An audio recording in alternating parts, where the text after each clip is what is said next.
Hello, আসসালামু আলাইকুম বন্ধুরা, শুভ দুপুর।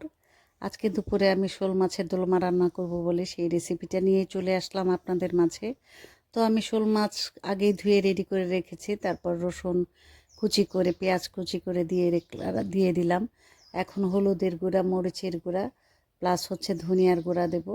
সব কিছুই আসলে একটু পরিমাণে কম দিই, কারণ আমি ধনিয়ার গুঁড়াটা একটু বেশি দিই যে মশলাটা একটু মাখা মাখা হোক। আর হলুদের গুঁড়া আধা চামচ এবং মরিচের গুঁড়া আধা চামচের একটু কম দিই। তো এখানে আর সেভাবেই দেওয়া হচ্ছে। আর সামান্য একটু জিরার গুঁড়া দেব, কারণ জিরার গুঁড়া বেশি দিলে একটু তিতো হয়ে যায়। তো এইভাবে আমার দোলমা রেডি করে নেওয়া। আপনারা কি দোলমা এভাবে রান্না করেন কিনা জানাবেন। তা আমি ছোটোবেলায় খেতাম আমার মায়ের হাতের দোলমা। তো লবণ দিয়ে দিলাম 1 চামচের পরিমাণ, কারণ এখানে অনেকগুলো শোল মাছ ছোট ছোট করে কেটে আমি নিয়েছিলাম যে দোলমা রান্না করব বলে। সেই সাথে দারচিনি, এলাচি এবং তেজপাতা দিয়ে দিলাম। অনেকে ভাববেন যে কী ব্যাপার, কেন মাংসের মশলা দিচ্ছে মাছের মধ্যে। তো আমি শোল মাছ কিংবা বাইং মাছের মাঝে মাঝে এভাবে মাংসের মশলা দিয়ে রান্না করি। আপনারাও রান্না করে দেখবেন কেমন টেস্ট হয়। এখানে আদার বাটা দিয়ে দিলাম, কারণ রসুন কুচি আগিয়ে দেওয়া হয়েছে, যে কারণে আদা বাটাটা এখন দিয়ে দিচ্ছি। আর রসুন কুচি যেহেতু দেওয়া হয়েছে সেহেতু রসুন বাটাটা দেওয়া হবে না। কাঁচামরিচ দিয়ে দিলাম। এখন এখানে সরিষার তেল দেব। সরিষার তেল দিয়ে রান্না করলে টেস্টটা আরও বেশি বেড়ে যায়। তো সরিষার তেল দিয়ে আসলে আমি এটাকে মেখে মেরিনেট করে রেখে দেব, যে কারণে আমি সরিষার তেল সমস্ত ময় মশলাগুলো দিয়ে এটাকে ভালো করে মেখে নিচ্ছি।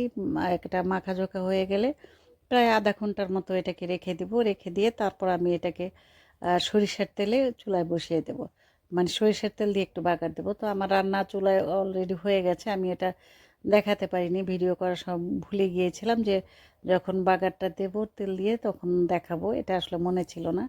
তো আমার রান্না প্রায় শেষ হয়ে গেছে। এটা মানে রান্নার শেষ পর্যায়ে আপনাদেরকে ভিডিও করে দেখালাম। তখন মনে পড়েছিল যে আমি তো রান্নাটা ভিডিও করিনি অ্যাকচুয়ালি।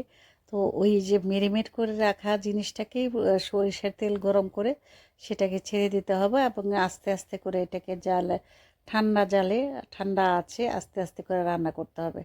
আস্তে আস্তে রান্না করলে হয় কি তেলটা বেরিয়ে আসে, আর মাছগুলোও সিদ্ধ হয়ে যায়, আর রান্নাটা অনেক সুস্বাদু হয়। মশলাটা তখন একটু ঘ্রাণ চলে আসে, মশলার আলাদা একটা ঘ্রাণ আসে।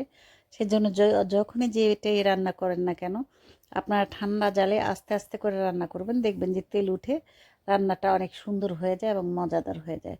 তো আমার রান্না একবারেই রেডি। তো কে কে এইভাবে দোলমা রান্না করেন, যদিও আলু দেওয়ার কথা ছিল কিন্তু আলু দিতে ভুলে গিয়েছিলাম। সমস্যা নেই, ইলিশ মাছ বলতে গিয়ে শোল মাছ বলে ফেলেছি, ইলিশ মাছ যা হয় আর কি, মাথা নষ্ট।